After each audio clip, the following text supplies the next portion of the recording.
So I reached out to you right before Comic-Con, not knowing about the next set of news, and then we said like, all right, we'll connect after Comic-Con, and then Comic-Con happens, and it's announced that you're gonna be working on a new Punisher book, and I Yeah. was like, well, that's great. I'm glad I'm gonna get to talk to David about it. I as much as you can tell us at the moment, like, Sure. but what would you? And this is comes from CJ and myself. Like we had kind of the same question. What would you tell people to get them to Yeah. pick up this new Punisher book? Well, this is the debut of a brand new legacy character, Joe Garrison, who is a Shield, an ex-Shield Wetworks agent, who had retired for the call of family, and unfortunately, somebody blew up his house with his family still in it.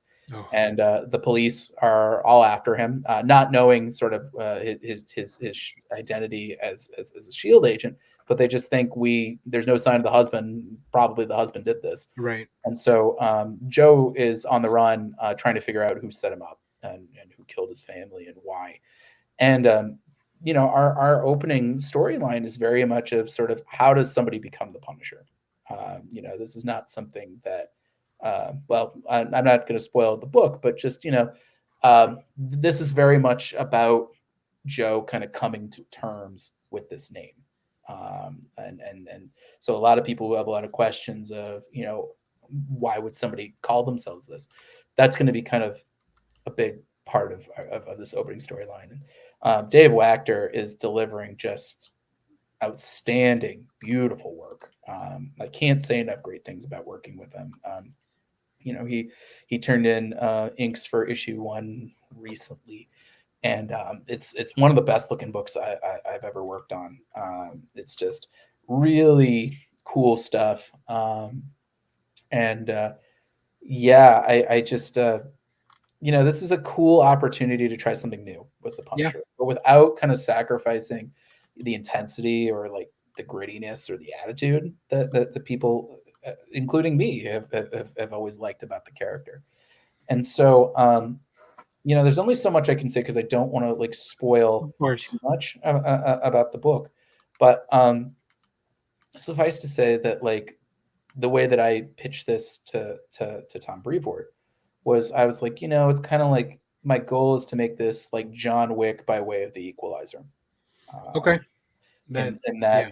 that it's not sure Joe has his own kind of arsenal of shield weaponry, but like at the end of the day, he doesn't necessarily need that. It's sort of we lean into the gun fu of it all, but also the improvisation of it, of him being able to use his environment to his advantage.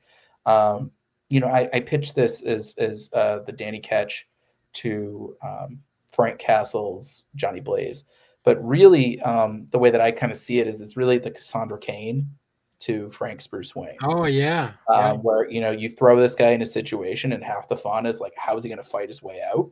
Mhm. Um, and at the same time, like I think you know it's an interesting way to kind of look at the Punisher as a character, as a concept.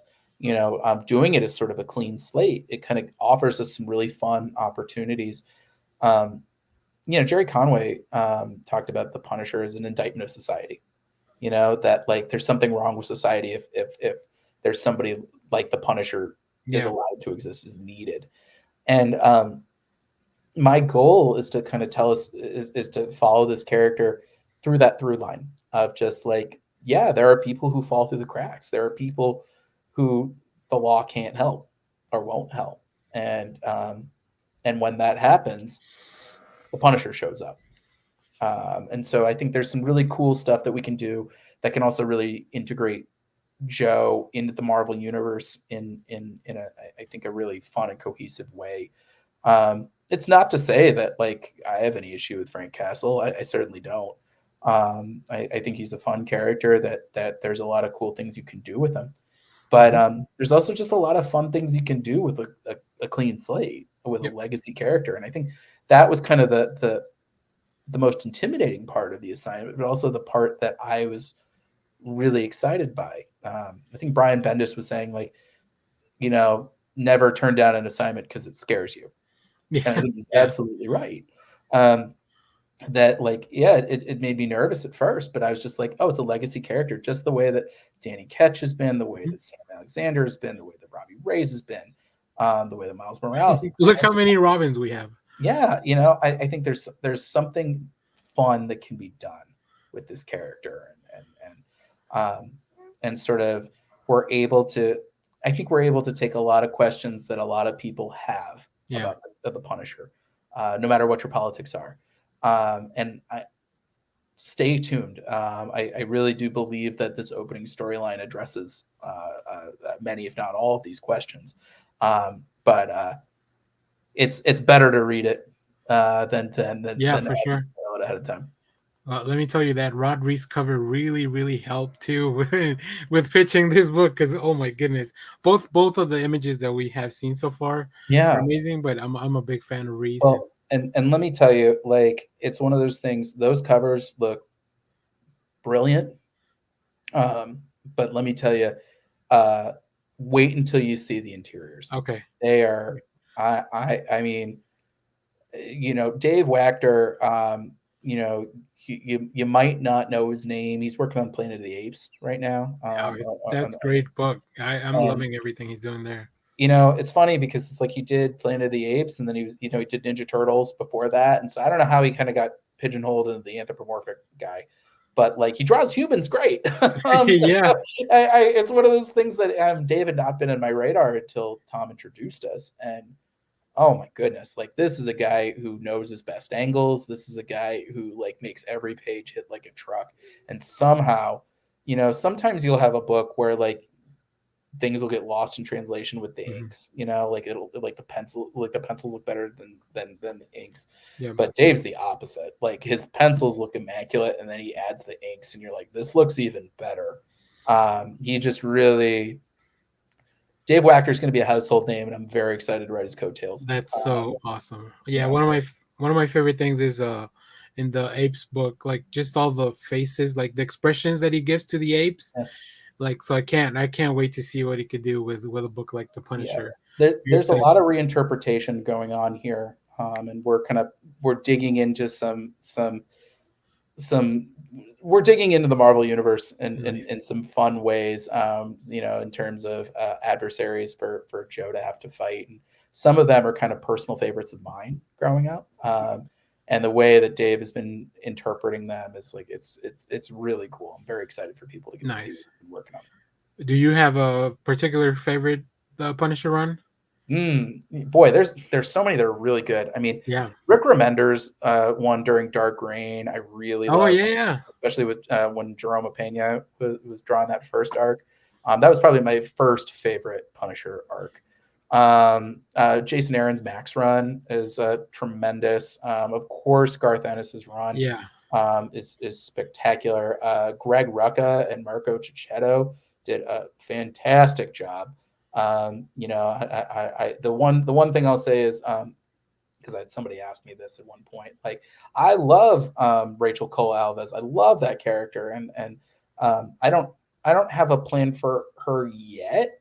But rest assured that if it doesn't happen, it's not going to be for lack of trying on my part. It would have to be like the right space for her. But I love nice. that character, and if I can find a way to fit her in, I absolutely will. It's just got to be the right spot for her.